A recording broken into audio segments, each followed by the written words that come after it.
السلام عليكم ورحمة الله وبركاته. الحمد لله. اللهم صل على رسولك سيدنا محمد وعلى آل محمد. അള്ളാഹുവെ, ഞങ്ങളുടെ ഇൽമിൽ നീ ബറക്കത്ത് നൽകണ തമ്പുരാനെ. പരിശുദ്ധ ദീനിന്റെ ഉലൂമിന്റെ അഖിലുകാരനായി ജീവിച്ച് ഒരു ഇൽമിനെ തേടുന്നവനായി മരണപ്പെടുന്നവരിൽ ഞങ്ങളെ പെടുത്തണേ അല്ലാഹ്. ആമീൻ ബിറഹ്മതിക യാ അർഹമർ റഹീമീൻ. ഇസ്ലാമിക ചരിത്രത്തിന്റെ പല സംഭവങ്ങളും ലോക ജനതയ്ക്ക് മാതൃക കാണിച്ചിട്ടാണ് 1400 വർഷങ്ങൾക്ക് മുമ്പ് അഷ്റഫുൽ ഖൽഖ് ത്വാഹ റസൂലുള്ളാഹി സ്വല്ലല്ലാഹു അലൈഹി വസല്ലം വിട പറഞ്ഞിട്ടുള്ളത്.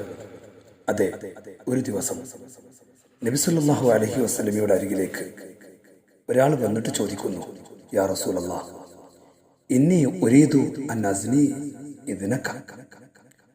നബിയെ, എനിക്ക് വ്യഭിചരിക്കണം. ഈ വ്യഭിചാരം തെറ്റാണെന്ന് അദ്ദേഹത്തിന് അറിയാം, അത് വിരോധിക്കപ്പെട്ട കാര്യമാണെന്നും അറിയാം.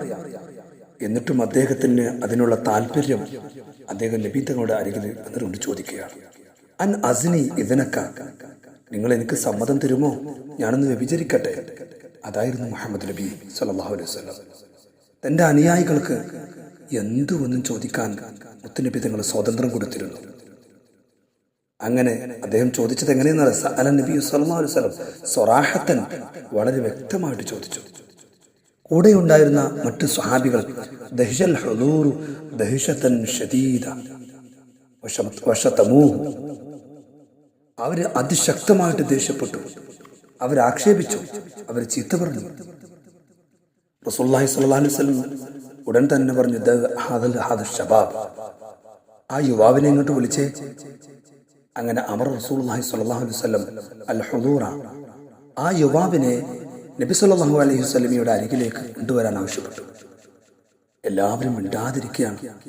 ആ സമയത്ത് നബി സല്ലല്ലാഹു അലൈഹി വസല്ലം ചോദിച്ചു, അതുഹിബ്ബു അൻ യസ്നി അഹദുൻ ബി ഉമ്മിക, നിന്റെ ഉമ്മയെ ആരെങ്കിലും ഒരാൾ വ്യഭിചരിക്കുന്നത് നീ ഇഷ്ടപ്പെടുന്നുണ്ടോ എന്ന് ചോദിച്ചു. അപ്പോൾ ആ യുവാവ് പറഞ്ഞു, ഇല്ല, ഞാൻ ഇഷ്ടപ്പെടുന്നില്ല, ഞാൻ സമ്മതിക്കുകയില്ല.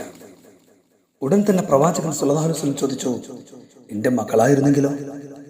ആ വ്യഭിചരിക്കപ്പെടുന്നത് നിന്റെ മകളെയാണെങ്കിലോ?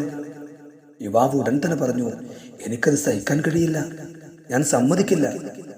വീണ്ടും മുത്തുനബി തങ്ങൾ ചോദിക്കുകയാണ്, നിന്റെ പെങ്ങളായിരുന്നെങ്കിലോ? അപ്പോഴും പറഞ്ഞു, ഒരിക്കലും ഞാൻ അനുവദിക്കില്ല.